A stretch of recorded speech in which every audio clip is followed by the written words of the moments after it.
हरे कृष्णा, राधे राधे। आइए आज हम सुनते हैं अधिक मास स्नान की शालिग्राम जी की कहानी। एक बुढ़िया थी, वह हमेशा अधिक मास स्नान करती थी और खूब धर्म पुण्य दान यज्ञ करती थी। और घर में एक छोटे से शालिग्राम जी के विराजमान हो रहे थे। वह सुबह दोपहर रात दिन तीनों समय शालिग्राम जी की सेवा करती रहती थी और आधे से ज्यादा समय उसका भगवान की सेवा में ही बीत जाता था। एक बार वह अधिक मास में गंगा स्नान करने जा रही थी तो सोचा कि शालिग्राम जी की सेवा पूजा कैसे होगी। भगवान जी के अकेले रहेंगे और भूखे बैठे रहेंगे, इससे तो अच्छा है कि पड़ोसन के यहाँ छोड़ आती हूँ। वह शालिग्राम जी को लेकर पड़ोसन के पास गई और कहा कि तुम मेरे शालिग्राम जी की सेवा पूजा कर देना, मैं गंगा स्नान के लिए जा रही हूँ। पड़ोसन ने कहा कि रख तो लेती हूँ, लेकिन मुझे सेवा करनी नहीं आती है, तुम बताओगे तो वैसा कर दूंगी। बुढ़िया ने कहा कि तुम सवेरे उठकर स्नान कर लो, उसके बाद उनको घंटी बजाकर उठाना, गंगा जल से स्नान कराना, उस गंगा जल में तुलसी डालकर चरना अमृत बनाकर सब परिवार वाले ले लेना। फिर भगवान को वस्त्र पहनाना और मोर मुकुट पहनाना, चंदन लगाकर तुलसी व फल चढ़ाना, वह धूप दीप से आरती करना। सुबह दूध का भोग लगाना, दोपहर में जो भी खाना रसोई में बने उसका भोग लगाना, शाम को आरती करना और रात को दूध पिलाकर सुला देना। ऐसे ही सेवा पूजा कर लेना। यह कहकर वह पड़ोसन के पास शालिग्राम जी को छोड़कर चली गई। अब पड़ोसन ने उसके कहे अनुसार सब कुछ वैसा ही किया। सुबह भगवान को जगाया, स्नान करवाया, वस्त्र पहनाए व चंदन तिलक लगाकर आरती करी और दूध का भोग लगा दिया। फिर घर के काम में लग गई। अब दोपहर का खाना थाली में लगाकर भोग लगाने गई तो देखा कि दूध तो वैसा ही रखा है। तो वह चिंता में पड़ गई कि भगवान की सेवा में क्या चूक हो गई जो भगवान ने दूध नहीं पिया। वह भगवान से प्रार्थना करने लगी कि प्रभु, आपने सुबह दूध नहीं पिया, अब खाना तो खा लो। लेकिन भगवान ने कुछ नहीं खाया, ना तो दूध पिया और ना ही खाना खाया। यह देखकर पड़ोसन ने कहा कि भगवान, आपके मालकिन तो 1 महीने में आएगी, अब तब तक भूखे कैसे रहोगे? आप बीमार हो जाओगे और अगर आप खाना नहीं खाओगे तो मैं भी खाना नहीं खाऊंगी, मैं भी भूखी ही बैठी रहूंगी। उसने जिद भी पकड़ ली। भगवान ने सोचा कि अब तो दर्शन देने ही पड़ेंगे और मोर मुकुट पीताम्बर पहनकर छोटे से लड्डू गोपाल बनकर पाटे पर बैठे गए और दूध भी पी लिया और खाना भी खा लिया। भगवान को खाना खाते देख पड़ोसन बहुत खुश हुई। फिर खुद भी खाना खाने बैठ गई। अब रोजाना भगवान आते और पड़ोसन के कहती वह कर लेते। पूरा महीना बीत गया। पड़ोसन बहुत खुश हुई कि सोचा चलो भगवान जी रोजाना जिम लेते थे। अब पड़ोसन के बहुत धन हो गया। 1 महीने में वह खूब धनवान हो गई। वह हमेशा सोचती रहती थी कि अपने घर में जब से शालिग्राम जी आए हैं तब से घर में खूब ठाट फाट हो गए हैं। अगर पड़ोसन तो आते ही अब भगवान जी को लेके चली जाएगी। यह सोच रही थी कि इधर उधर पड़ोसन तीर्थ से आई और स्नान करके अपने शालिग्राम जी को लेने आ गई और आकर पड़ोसन का गेट खटखटाया तो देखा कि पड़ोसन की तो हवेली बदल गई। घर में खूब अन्न धन के भंडार भरे हैं। यह देखकर अचंभा करने लगी कि 1 महीने में ही घर कैसे बदल गया। पड़ोसन ने गेट खोला, दोनों ने गले मिलकर आपस में बातें करी। अब पड़ोसन ने कहा कि तुम अपने भगवान को देख लो, कहीं कमजोर तो नहीं हो गए हैं, मैं तो रोजाना अच्छे से सब काम करती थी, अब वह दोनों समय खाना व दूध पिलाते थी। यह सुनकर बुढ़िया ने कहा कि बहन, यह क्या कह रही हो? भगवान कभी खुद नहीं खाते, भगवान तो सिर्फ भोग लगाते हैं। पड़ोसन ने कहा कि मैं तो खुद बैठकर रोजाना उनको खाना खिलाकर बाद में खाना खाती थी। यह बात बुढ़िया के समझ में नहीं आई तो पड़ोसन ने कहा कि तुमको विश्वास नहीं है तो तुम कल मेरे घर आकर देख लेना, 1 दिन और मेरे घर रहने दो।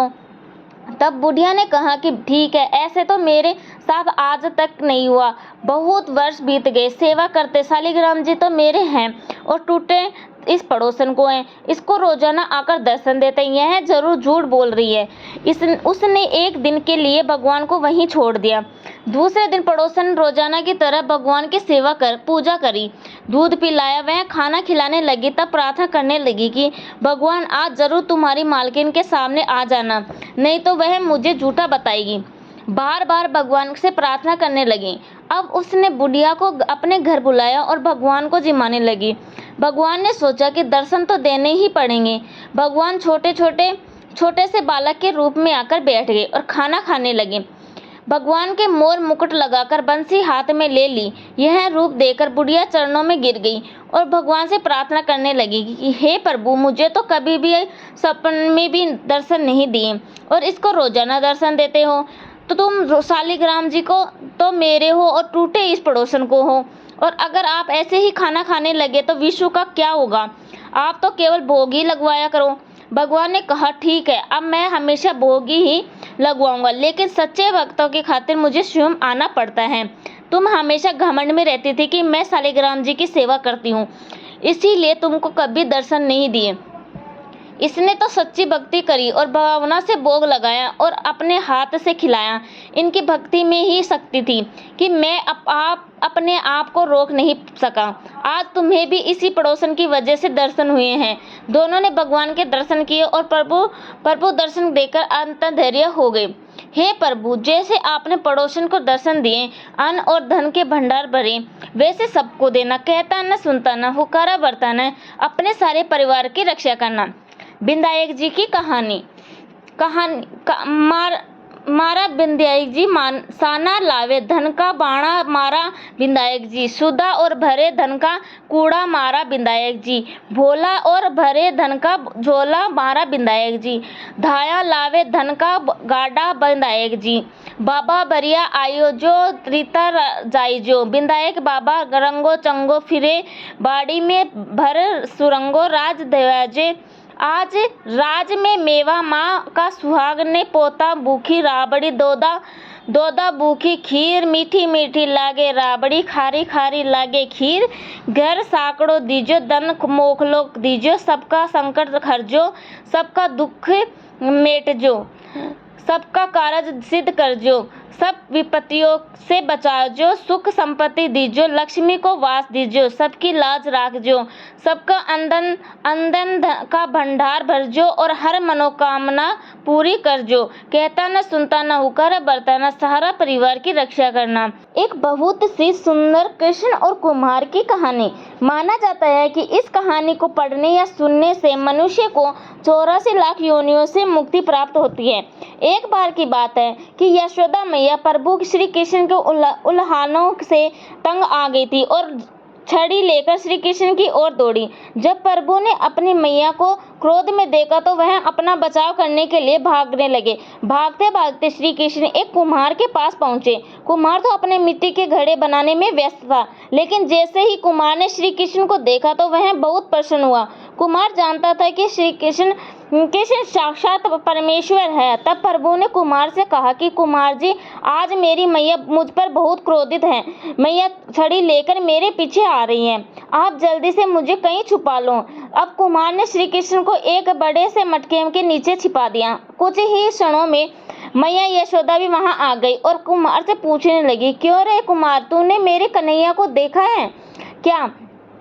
कुम्हार ने कह दिया, नहीं मैया, मैंने कन्हैया को नहीं देखा। श्री कृष्ण यह सब बातें बड़े से घड़े के नीचे छुपकर सुन रहे थे। मैया तो वहां से चली गई। अब प्रभु श्री कृष्ण कुम्हार से कहते हैं, कुम्हार जी, यदि मैया चली गई है तो मुझे इस घड़े से बाहर निकालो। कुम्हार बोला, ऐसे नहीं प्रभु जी, पहले मुझे 84 लाख योनियों के बंधन से मुक्त करने का वचन दो। भगवान मुस्कुराए और कहा कि ठीक है, मैं तुम्हें 84 लाख योनियों से मुक्त करने का वचन देता हूँ, अब तो मुझे बाहर निकाल दो। कुम्हार कहने लगा, मुझे अकेले नहीं प्रभु जी, मेरे परिवार के सभी लोगों को भी 84 लाख योनियों के बंधन से मुक्त करने का वचन दोगे तो मैं आपको इस घड़े से बाहर निकालूंगा। प्रभु जी कहते हैं, चलो ठीक है, उनको भी 84 लाख योनियों के बंधन से मुक्त होने का मैं वचन देता हूँ, अब तो मुझे घड़े से बाहर निकाल दो। अब कुम्हार कहता है, बस प्रभु जी, एक विनती और है, इसे भी पूरी करने का वचन दे दो तो मैं आपको घड़े से बाहर निकाल दूंगा। भगवान बोले, वह भी बता दो, क्या कहना चाहते हो? कुम्हार कहने लगा, प्रभु जी, जिस घड़े के नीचे आप छुपे हो उसकी मिट्टी मेरे बैलों के ऊपर लांद कर लाई गई है। मेरे उन बैलों को भी 84 के बंधन से मुक्त करने का वचन दे दो। भगवान ने कुम्हार के प्रेम का प्रसन्न होकर उन बैलों को भी 84 योनियों के बंधन से मुक्त होने का वचन दिया। फिर प्रभु बोले, अब तो तुम्हारी सब इच्छा पूरी हो गई, अब तो मुझे घड़े से बाहर निकाल दो। तब कुम्हार कहता है, अभी नहीं भगवान, भगवान बस एक अंतिम इच्छा और है, उसे भी पूरा कर दीजिए। वह यह है कि जो भी प्राणी हम दोनों के बीच के इस संवाद को सुनेगा या पढ़ेगा, उसे भी आप 84 लाख योनियों के बंधन से मुक्त कराओगे। बस यह वचन और दे दो तो मैं आपको इस घड़े से बाहर निकाल दूंगा। कुम्हार की प्रेम भरी बातों को सुनकर प्रभु श्री कृष्ण बहुत खुश हुए और कुम्हार की इस इच्छा को भी पूरा करने का वचन दिया। फिर कुम्हार ने बाल श्री कृष्ण को घड़े से बाहर निकाल दिया और उनके चरणों में साष्टांग प्रणाम किया। प्रभु जी के चरण धोए और चरणामृत पिया। अपनी पूरी झोपड़ी में चरणामृत का छिड़काव किया और प्रभु जी को गले लगाकर इतना रोए कि प्रभु में ही विलीन हो गया। जरा सोच कर देखिए, जो बाल श्री कृष्ण 7 कोस लंबे चौड़े गोवर्धन पर्वत को अपनी चिटली उंगली पर उठा सकते हैं, तो क्या वह एक घड़ा नहीं उठा सकते थे? लेकिन बिना प्रेम रिझे नहीं नटवर नंद किशोर, कोई कितने भी यज्ञ करे, अनुष्ठान करे, कितना भी दान करे, चाहे कितनी भी भक्ति करे, लेकिन जब तक मन में प्राणी मात्र के लिए प्रेम नहीं होगा, प्रभु श्री कृष्ण मिल नहीं सकते। जय श्री राधे, जय श्री कृष्ण। वीडियो पसंद आए तो लाइक, सब्सक्राइब एंड कमेंट जरूर कर देना। थैंक यू, धन्यवाद, राधे राधे।